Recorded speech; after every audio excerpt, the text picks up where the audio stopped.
नमस्कार, दोपहर की नंबर 1 डिबेट में आपका स्वागत है। मैं हूं आपके साथ हिमांशु दीक्षित। 8 जून को शपथ लेंगे प्रधानमंत्री नरेंद्र मोदी। ये बड़ी खबर इस वक्त की हम आपको बता रहे हैं। 8 जून की शाम को पीएम मोदी का शपथ ग्रहण समारोह होगा। ये बड़ी खबर, राष्ट्रपति भवन में ये शपथ ग्रहण समारोह रखा गया है। तीसरी बार प्रधानमंत्री पद की शपथ, प्रधानमंत्री बनेंगे नरेंद्र मोदी, शपथ लेंगे। और साथ में प्रधानमंत्री नरेंद्र मोदी के और कितने लोग शपथ लेंगे, इसके लिए थोड़ा सा भी इंतजार करना होगा। तस्वीरें और जल्दी स्पष्ट हो जाएंगी। लेकिन देखिए, तैयारियां शुरू हो गई हैं एनडीए सरकार की। शाम 4 बजे एनडीए की बैठक भी होगी। 7 जून को एनडीए सांसदों की बैठक होगी। आज समर्थन पत्र नीतीश कुमार और चंद्रबाबू नायडू, जिन पर सभी की नजरें बनी हुई हैं, आज ये समर्थन पत्र सौंपेंगे। तो तीसरी बार मोदी सरकार बन गई है। हालांकि जो उम्मीद की गई थी वो उम्मीदें यहां पर नहीं रही, लेकिन उसके बावजूद अब सबसे बड़ी बात, क्या ये दोस्ती बरकरार रहेगी? क्योंकि यहां तो कहा जा रहा है ये दोस्ती हम नहीं तोड़ेंगे। चलिए ठीक है, इस बारे में बात करते हैं। एक बड़ी खबर, टीडीपी नई सरकार में अहम मंत्रालय मांग सकती है। लोकसभा स्पीकर का पद भी मांग सकती है टीडीपी। 3 कैबिनेट मंत्री का पद भी मांगा जा सकता है टीडीपी की तरफ से। 2 राज्य मंत्री का पद भी टीडीपी की तरफ से मांगा जा सकता है। अब ये सारी मांगे पूरी होंगी या फिर कोई बीच का रास्ता होगा? क्योंकि प्लानिंग तो यहां पर चलेगी। बड़े बड़े दिग्गज हैं, दिमाग यहां पर लगाए जाएंगे और इसके साथ ही गुणा गणित भी यहां पर लगाया जाएगा। लेकिन किसका गुणा गणित बिल्कुल सटीक बैठेगा, उसके लिए आपको थोड़ा सा इंतजार करना होगा। नवभारत आप देखते रहिए, क्योंकि हर एक खबर, अंदर क्या चल रहा है भीतर खाने में, ये सब पता चलेगा। अब बात यहां पर की जा रही है कि इतनी पूछ हो रही है तो जरूर कोई डिमांड भी होगी, मांग है ना। तो चलिए ये हम आपको बता देते हैं चंद्रबाबू जी की डिमांड क्या है, डिमांड लिस्ट क्या है। ये जिनको आप यहां पर देख रहे हैं, ये भी अब दिल्ली पहुंच गए हैं। तो उनकी जो डिमांड है, लोकसभा स्पीकर, कैबिनेट मंत्री 3, राज्य मंत्री 3, यानी अहम मंत्रालय। ऐसा नहीं है कि कुछ भी पकड़ा दिया, अब अहम मंत्रालय चाहिए। तो ये आप यहां पर समझना होगा कि चंद्रबाबू जी की तरफ से डिमांड क्या की जा रही है और उन डिमांड को कैसे फुलफिल किया जाता है। अब देखिए, टीडीपी को कौन से मंत्रालय चाहिए, तो ये 3 मंत्रालय यहां पर रखे हैं। जो सूत्रों के हवाले से खबर है कि रोड ट्रांसपोर्ट, अर्बन हाउसिंग और ग्रामीण विकास। ये आप देख रहे हैं, number 1 road transport, number 2 urban housing और नंबर 3 ग्रामीण विकास। सूत्रों के हवाले से खबर है कि ये मांग इनकी तरफ से की जा सकती है कि भाई हम आपको समर्थन दे रहे हैं, आज समर्थन पत्र सौंपने ही यहां पर आ रहे हैं, तो हमें ये मंत्रालय चाहिए, ये मंत्रालय। ये बात अभी तक सामने आ रही है। अब देखिए, मांग है, अब मांग पूरी होंगी कि नहीं होंगी, और इसके साथ ही बाकी लोग क्या सोच रहे हैं, क्या तैयारियां की जा रही हैं, तो इस पर चर्चा बेहद जरूरी है। क्योंकि राजनीतिक विश्लेषक बेहतर तरीके से बता सकते हैं कि अभी आखिर चल क्या रहा है। ऐसा नहीं है, गठबंधन की सरकार पहली बार बन रही है इस देश में, इससे पहले भी बनी है और इससे पहले भी कई मांगे सामने आई हैं। उन मांगों को कैसे पूरा किया गया या फिर मनाने का काम कैसे किया गया, इस पर सबकी निगाहें बनी हुई हैं। और नवभारत पर हर एक खबर अंदर से जो आ रही है वो आप तक पहुंचेगी। 8 जून को पीएम मोदी शपथ तो लेंगे, जो सूत्रों के हवाले से खबर आ रही है, लेकिन इस शपथ ग्रहण में उनके साथ वहां पर कौन कौन नजर आएगा, कौन मंच पर बैठेगा, किसकी मांगे पूरी होंगी, किसकी मांगे अधूरी होंगी, ये सवाल है। अब चलिए, कुछ मेहमान हमारे साथ जुड़े, उन मेहमानों से हम आपको मिलवाते हैं। हमारे साथ शाइना एनसीजी बीजेपी की प्रवक्ता जुड़ी हुई हैं, लोकेश जिंदल जी हमारे साथ कांग्रेस की तरफ से जुड़े हुए हैं, फराज किदवई साहब समाजवादी पार्टी के प्रवक्ता हैं, प्रियंका भारती जी आरजेडी की प्रवक्ता हमारे साथ जुड़ी हुई हैं, अवधेश कुमार जी वरिष्ठ पत्रकार हमारे साथ जुड़े हुए हैं। आप सभी का बहुत बहुत स्वागत है। देखिए, गुणा गणित की बात चल रही है, मांगों की बात चल रही है, तो आज राजनीतिक विश्लेषक जो हमारे साथ में बैठे हैं उनसे सबसे पहले टिप्पणी मैं लूंगा। बताइए अवधेश जी, जो कहा जा रहा है कि हम सफर, एक प्लेन में साथ में नजर आए सफर करते हुए, हम सफर क्या साथी बनेंगे? देखिए, ऐसा है कि अब चूंकि नीतीश कुमार जी का जो पिछले 9 वर्षों में, मतलब 10-11 वर्षों में, 2013 से ऐसा व्यवहार रहा है, राजनीतिक व्यवहार रहा है, जिसके आधार पर उनके बारे में कुछ भी अनेक मीम बने हैं, अनेक उनको लेकर के व्यंग कसे गए हैं, उसमें तो फिर तो वो एक अलग पक्ष होता है। लेकिन इस समय की परिस्थिति क्या है नीतीश कुमार जब उस गठबंधन को छोड़कर आए हैं और बिहार में जैसे एनडीए को सफलता मिली है, भाई बिहार में चाहे इस समय कुछ भी कह दे, बिहार में तो 30 सीटें 40 में से जीता है। एक सीटें पप्पू यादव ने विद्रोह करके जीता है, तो जाहिर है कि आरजेडी की हैसियत तो उतनी बड़ी हुई नहीं है। तो नीतीश कुमार को भी पता है कि अब जो परिस्थिति है, हम जो आए हैं, हम कहां, हमारी पार्टी सुरक्षित है, कहां हमको सम्मान है, उनको पता है। ये एक बात है। दूसरी बात जो दूसरी ओर नहीं देख रहा है कि जो लोग कह रहे हैं कि नीतीश जी आ जाओ, फलाना आ जाओ, अगर नीतीश कुमार और टीडीपी भी आ जाते हैं तो क्या ये जो INDI है उसके पास 272 का आंकड़ा होता है? आंकड़ा तो चाहिए ना सरकार बनाने के लिए, तो आंकड़ा तो इधर है। अगर ये दोनों निकल भी जाते हैं, मान लीजिए, जो संभावना नहीं है, मतलब आगे का तो मैं नहीं गारंटी दे सकता हूं, लेकिन अगले कुछ महीने तक किसी प्रकार की संभावना नहीं है, लेकिन वो क्या, अगर वो दोनों मान लीजिए आ जाए, तब भी आप आंकड़े जोड़ लीजिए, तब भी 272 अच्छा, चलिए इस पर बात करेंगे आप देश जी। लेकिन अब ये बताइए, जो मांगों की बात आ रही है अभी तक सूत्रों के हवाले से खबर कि टीडीपी की तरफ से इतनी मांग की गई है, 3 कैबिनेट मंत्री, 2 राज्य मंत्री, लोकसभा स्पीकर, इस पर क्या कहेंगे? नहीं, ऐसा होता है क्या? जब तक बैठक नहीं हुई, मैं भी एक पत्रकार हूं, इतने दिन से कवर कर रहा हूं, अभी बैठक हुई नहीं है, कोई आया नहीं है, सरकार गठन पर अभी चर्चा होगी, उसके बाद आपस में तो ऐसे थोड़े होता है। ये सब जानते हो, ये सब क्या है कि हम मीडिया के लोगों का कुछ न कुछ बता दिया उसके करते हैं। पॉलिटिक्स ऐसे नहीं होती है कि वहां से चंद्रबाबू नायडू जी ने, अमित शाह ने फोन किया होगा, प्रधानमंत्री ने कहा नहीं नहीं नहीं, हमको तो आप लोकसभा स्पीकर का पद दे दीजिए, 2 मंत्री का दे दीजिए, उसके बाद ही हम रहेंगे। सुनो, चंद्रबाबू नायडू, देखिए इस समय सुनिए, पहला क्या है कि जो चुनाव परिणाम आए हैं उससे एक मनोविज्ञान बहुत लोगों का बदला हुआ है। ये भारतीय जनता पार्टी के लिए चुनाव परिणाम धक्का है, क्योंकि उनको बहुमत नहीं मिला, बहुमत मिलना चाहिए था।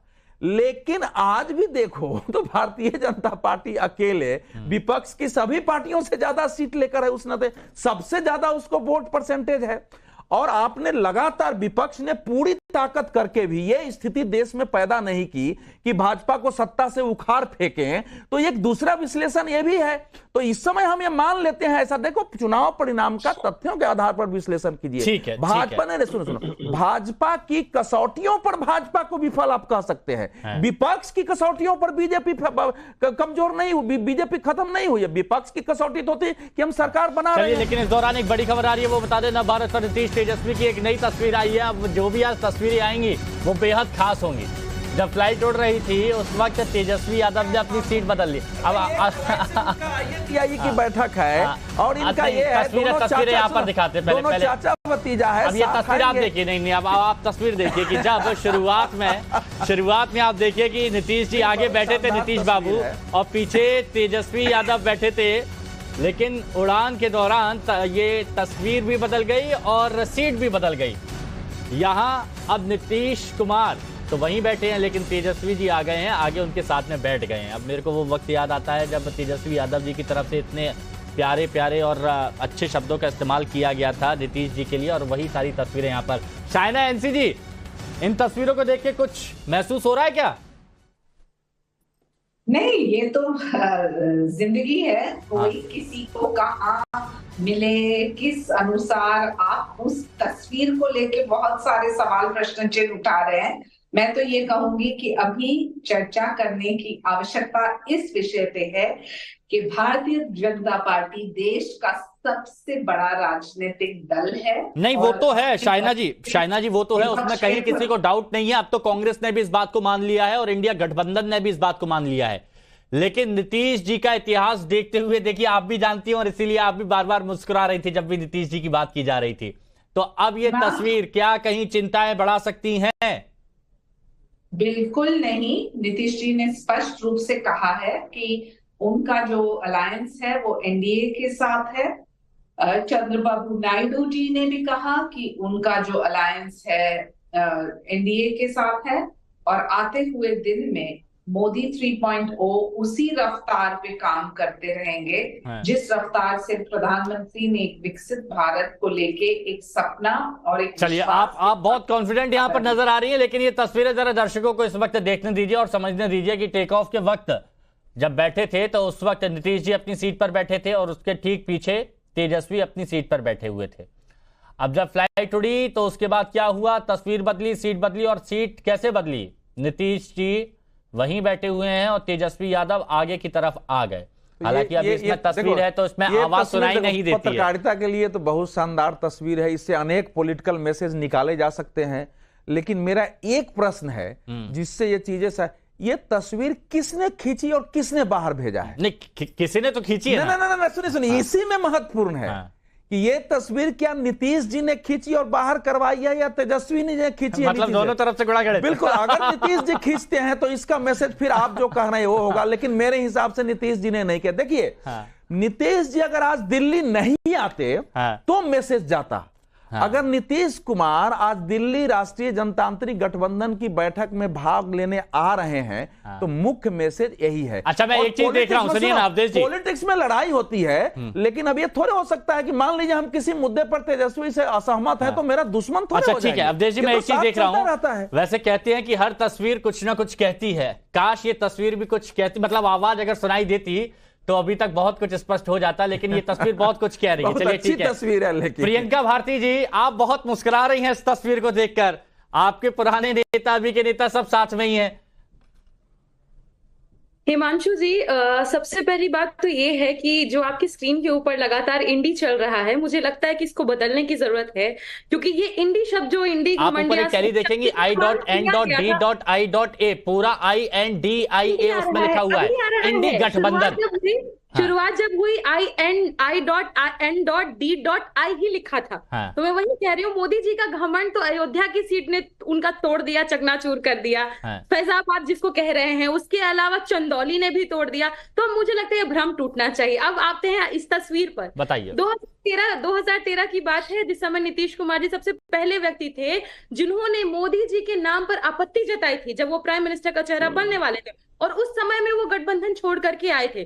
तो नीतीश जी तो शुरू से समाजवादी नेता रहे हैं और हमेशा से ये जो व्यक्तिवाद है, व्यक्तिवाद के विरोध में तो वो हमेशा से रहे हैं। और जो तो इसका साफ साफ आगे आपको परिणाम देखने को मिलेगा। लेकिन जो अवधेश जी की तरफ से उनका दुख मुझे यहाँ देखने को मिल रहा है, उसमें मैं बस इतना कहना, तस्वीर कोई भी ले, तस्वीर नीतीश जी की तरफ से ली जाए, तस्वीर तेजस्वी जी की तरफ से ली जाए, लेकिन तस्वीरों में मुस्कुराहट तो साफ दिख रही है। और ये जनता नहीं, वो तो ठीक है, लेकिन ये समझिए ना, अगर तेजस्वी जी की तरफ से तस्वीर ली जा रही है तो बात अलग है, लेकिन नीतीश जी की तरफ से तस्वीर ली जा रही है तो दाव और उल्टा हो सकता है। प्रियंका जी, मुझे तो आपकी भी मुस्कुराहट दिख रही है। पहले सुन तो लीजिए, आपको मैंने चुपचाप सुना, आप सुनने। अरे मैं विरोध कहाँ कर रहा हूँ, मुझे तो आपकी मुस्कुराहट दिख रही है। इतना ही टिप्पणी की कि आप भी मुस्कुरा रहे हैं, खूब मुस्कुराइए। थोड़ा सुन तो लीजिए। मैं मुस्कुरा इसलिए रही हूँ कि देश बदल रहा है और देश ने ये मैसेज दिया है कि किसी का भी अहंकार इस देश में नहीं चलेगा। जो खुद को भगवान बताता है या जिसके चंपक उसके भगवान का राजा बता देते हैं,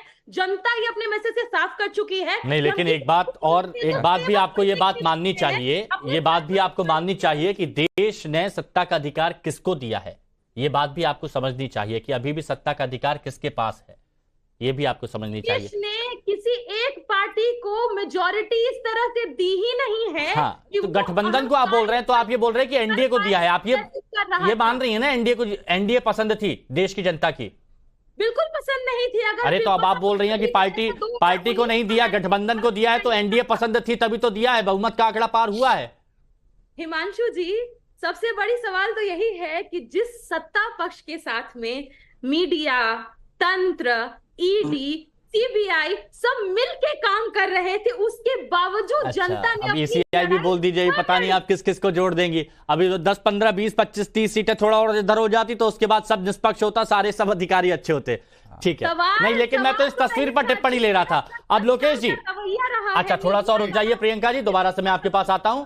लोकेश जी, इस तस्वीर पर आपकी टिप्पणी भी बहुत ज्यादा जरूरी है, क्योंकि कल भी मेरी आपसे बात हो रही थी, कल भी आप कह रहे थे कि बहुत कुछ हो सकता है अखिलेश, और आपने तो यह भी कहा था कि उत्तर प्रदेश से ही उड़कर जाना है, उत्तर प्रदेश से ही होकर जाना है। देखिए जी, ये तस्वीर बहुत कुछ कहती है। हाँ। और ये आंकड़े भी बहुत कुछ कहते हैं। हाँ। सबसे पहले मैं इन आंकड़ों की बात कर लूं तो अब भाजपा या कांग्रेस ये महत्वपूर्ण नहीं रहता, अब केवल सरकार और विपक्ष आ जाएगा, क्योंकि ये गठबंधन की सरकार बनने जा रही है। और जैसे ही अब कैसे बताइए ना, कैसे? के साथ जैसे अब अगर इंडिया अलायंस भी अगर विपक्ष में बैठता है तो हम देखेंगे कि बहुत सारी महत्वपूर्ण जो कमिटी है, public account committee, estimate committee या फिर जो भी महत्वपूर्ण कमिटी है, इसमें इंडिया गठबंधन के बहुत लोग इलेक्ट होंगे और वे सरकार की जवाबदेही को और ज्यादा मजबूत कर देंगे। प्रत्येक प्रश्न पे सरकार को अब जवाब देना पड़ेगा।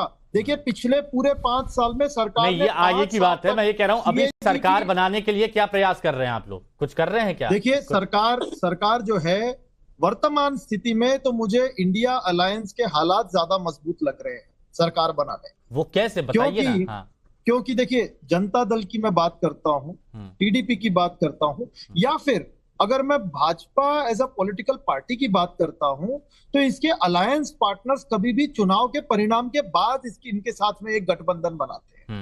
क्योंकि एक भाजपा का ट्रैक रिकॉर्ड रहा है कि ये कोएलिशन पॉलिटिक्स नहीं, एक तरह से एक बिग ब्रदर एटीट्यूड की तरह काम करने में यकीन रखती है। और अगर हम कांग्रेस की बात करते हैं, कांग्रेस के पास इसका एक एक्सपीरियंस है। दो पूरे 5 साल के टर्म 2004 से लेकर 2014 तक कोएलिशन पॉलिटिक्स के कांग्रेस ने पूरे किए। अच्छा। और वहीं अगर मैं भाजपा की बात जिसमें आपकी एक्सपर्टीज है, आप उस बारे में बात कर रहे हैं, है ना? अच्छा मेरे को अब एक बात और बताइए, और बहुत विनम्रता के साथ मैं ये सवाल पूछ रहा हूं कि जनता ने बहुमत दिया है एनडीए गठबंधन को। वो चाहते हैं कि एनडीए सरकार राज करे, सत्ता में रहे। एनडीए गठबंधन को अगर बहुमत मिल रहा है, फिर भी आप कह रहे हैं कि इंडिया गठबंधन सरकार बनाएगा, तो ये क्या कहलाएगा? देखिए हिमांशु जी, जनता ने अपना जो निर्णय दिया है उसके तहत एक हंग पार्लियामेंट का निर्माण नहीं, इसका मतलब नहीं, कहां से एनडीए गठबंधन? एक तरफ एनडीए था, एक तरफ INDIA था। अब मेरे को यह बताइए, जब एनडीए बहुमत के ऊपर है तो इसका मतलब यह है ना कि जनता ने उन्हें चुना है।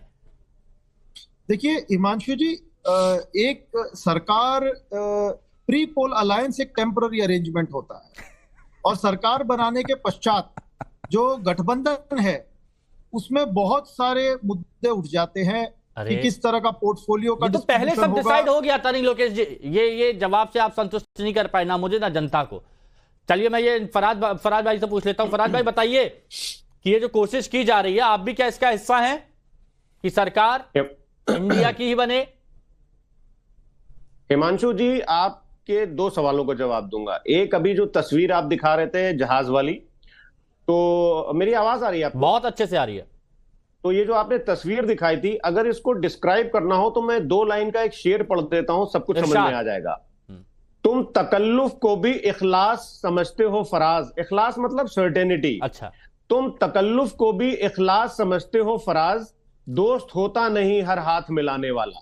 अरे वाह। अब मुझे लगता है कि सब कुछ आप लोगों को इस शेर में समझ में आ गया होगा। देखिए, जहां तक रही बात नीतीश कुमार जी की, नीतीश कुमार जी सामाजिक न्याय और सामाजिक परिवर्तन की लड़ाई लड़ते हुए श्रद्धेय नेताजी के साथ डॉक्टर राम मनोहर लोहिया के विचारों से प्रेरित होकर के उन्होंने हमेशा से राजनीति की है, और he has always been uncomfortable with mister Modi. ये हम लोग ने देखा कि जब 2002 के बाद जो अलायंस भारत में बना था, उसमें इन्होंने ही सबसे ज्यादा उसका विरोध किया था। दूसरी बात यह है कि नीतीश कुमार, इसी भारत में हमने ये भी देखा है कि चंद्रशेखर जी कुछ 20-22 सीटें लेकर के प्रधानमंत्री भी बन चुके हैं। बात विचारधारा की है। नीतीश कुमार जी किस विचारधारा के व्यक्ति हैं और किस विचारधारा से वो आते हैं। वो मंडल की लड़ाई से, मंडल पिछड़ों की, दलितों की, अल्पसंख्यकों की लड़ाई लड़ते हुए आगे आए। दूसरी बात, चंद्रबाबू नायडू पे आ जाए। मुझे लगता है कि भारतीय जनता पार्टी में अगर 1% भी, हिमांशु जी, अगर 1% भी पॉलिटिकल एथिक्स है, तो चंद्रबाबू नायडू के साथ उनको अलायंस नहीं करना चाहिए, चाहे उनकी सरकार बने चाहे ना बने। पूछिए क्यों?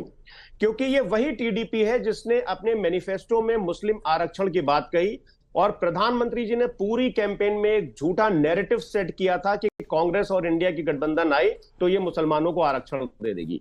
तो भारतीय राजनीति में ये बहुत ही एक बड़ा सेटबैक होगा कि अगर प्रधानमंत्री जी टीडीपी के साथ सरकार बनाएंगे। चलिए मैं इसका जवाब लूंगा, लेकिन आप फराज भाई मेरे को यह बता दीजिए कि अगर एनडीए जिसको जनता ने चुना है, बहुमत से ऊपर पहुंचाया है, अगर वहां को तोड़कर अगर आप कोशिश कर रहे हैं सरकार बनाने की, तो ये सही है आपको लगता है या नहीं? हिमांशु जी, मैं इसका जवाब देता हूं। देखिए, भारतीय राजनीति का अगर स्तर सबसे ज्यादा किसी ने गिराया है तो वो भारतीय जनता मतलब पार्टी कौन कम गंदा है, कौन ज्यादा बुरा है, मतलब इस बारे में आप बात कर रहे हैं कि वो अगर कर सकते हैं तो हम भी कर सकते हैं। मेरी बात कंप्लीट तो होने दी है सर।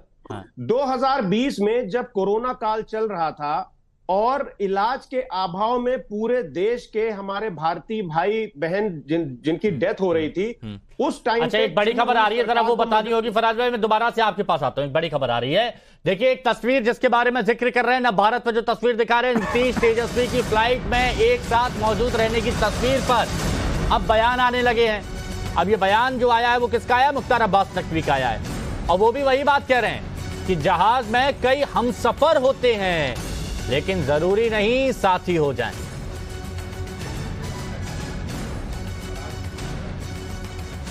मुख्तार अब्बास नकवी जी हमारे साथ हैं। सर, ये वीडियो सोशल मीडिया पर बहुत चल रहा है जिसमें नीतीश कुमार और तेजस्वी यादव एक फ्लाइट में आ रहे हैं। हालांकि दोनों अलग अलग मीटिंग में आ रहे हैं, एक एनडीए की मीटिंग में और एक इंडिया की मीटिंग में। तो चिंता होती है क्या कि जहाज बदल ना जाए? भैया, जहाज में कई हमसफर होते हैं लेकिन ये जरूरी नहीं है कि वो हमसफर जो है वो साथी हो जाए बाद में, इसलिए इसकी ज्यादा चिंता करने की जरूरत नहीं है। कांग्रेस के कुछ नेता तो उम्मीद जता रहे हैं या गठबंधन के लोग कह रहे हैं कि अभी देखिए आज बैठक होती है उसके बाद में तय किया जाएगा। क्या एक बात आपको समझना होगा कि गठबंधन के मामले में कांग्रेस पार्टी छल छत्रप है और इस तरह के छल छत्रपों के साथ कोई भी आदमी अपना साथ नहीं देगा। नरेंद्र मोदी जी एक तरफ जो है गठबंधन के जांचे परखे खरे नेतृत्व के रूप में स्थापित हैं, जिन्होंने कि 2014 में भी जब बीजेपी को पूर्ण बहुमत मिला तब भी गठबंधन को लेकर के सरकार चलाई, 2019 में भी सरकार गठबंधन को साथ लेकर चलाई। तो चलिए, ये तो एक बात हो गई यहां पर, लेकिन बहुत जरूरी बात है वो शायना एनसी जी आप बताइए, क्योंकि हमने यहां पर देखा है बहुत से लोग मौके पर चौका मारते हैं और आप भी जानती हैं मैं किन की बात कर रहा हूं। आप बार बार भरोसा भी कर लेते हैं, जोड़ भी लेते हैं, फिर अलग हो जाते हैं, फिर आ जाते हैं। तो मौका परस्ती वाले नेताओं की तरफ से डिमांड जो आएगी उनको कैसे फुलफिल करेंगे, कैसे ही सामंजस्य बनाएंगे? देखिए, मोदी जी ने हमेशा कहा है कि देश सर्वप्रथम, पार्टी नेक्स्ट, इंडिविजुअल लास्ट। और मैं मानती हूँ कि हमारे सहयोगी दल भी इसी विचारधारा के साथ, इसी सोच विचार के साथ भारतीय जनता पार्टी के साथ जुटे हैं। नहीं, लेकिन वो ऐसे है नहीं ना, वो ऐसे है नहीं, आप भी जानते हैं। तो उनके लिए क्या करेंगे? सुनिए मेरी बात हिमांशु जी, मैं जानती हूँ कि बहुत सारे लोग चाहते हैं कि कोई स्टोरी में, कहानी में ट्विस्ट आए, लेकिन मैं यकीन से आपको कह सकती हूँ कि एक विकसित भारत का जो सपना है उसमें एनडीए के सभी घटक दल, सभी अलायंस पार्टनर्स साथ रहेंगे। और कभी कभार राजनीति में थोड़ी हार थोड़ी जीत के साथ साथ थोड़ा विनम्रता के साथ सबको एक कदम आगे एक कदम पीछे हटना ही पड़ता है। और मैं मानती हूँ कि चंद्रबाबू नायडू जी हो या फिर नीतीश कुमार जी हो या कोई अन्य नेता, वो सभी बहुत ही वरिष्ठ एक्सपीरियंस नेता हैं। और देखिए, मैं ये बात क्यों कह रहा था, मैं ये बात क्यों कह रहा था अवधेश जी, उसका एक वजह मैं बताता हूं कि बिहार में एक मंत्री हैं जमा खान, और वो ये कह रहे हैं कि प्रधानमंत्री तो नीतीश कुमार को बनना चाहिए, उनसे बेहतरीन प्रधानमंत्री कोई बन ही नहीं सकता है। ये अभी से ये सारे बयान आने लगे हैं। अब बताइए इस पर क्या कहेंगी आप? मुझे बोलना मैंने ये बयान आपको सुना है, उसके बाद मैं कमेंट करूंगा आपसे। हाँ हिमांशु जी, एक देश जहां 140 करोड़ की आबादी है वहां व्यक्तिगत राय मत भेद जरूर हो, जहां पर आपकी सरकार है वहां पर मंत्री कोई बोल रहा है ये बात ना, इसका मतलब नहीं है कि आपकी मन की बात हर बार स्वीकार करनी पड़ती है या हमारी मन की बात हर बार स्वीकार करना पड़ता है। लेकिन किसी की व्यक्तिगत राय है, किसी का दिमाग बदल सकती है। नीतीश बाबू तक अगर ये मैसेज पहुंच गया तो अभी तक उनका फ्लाइट में पता नहीं क्या हो जाए। बताइए आप अवधेश जी। देखिए अभी अच्छा जी, हाँ, फराज जी ने एक शेर पढ़ा, तो मेरे पास शेर तो नहीं, एक तुकबंदी किसी ने भेजा है। बिल्कुल। उसमें लिखा है कि ख्याली पुलाव पकाने में क्या जाता है, इसी बहाने अपना वक्त कट जाता है।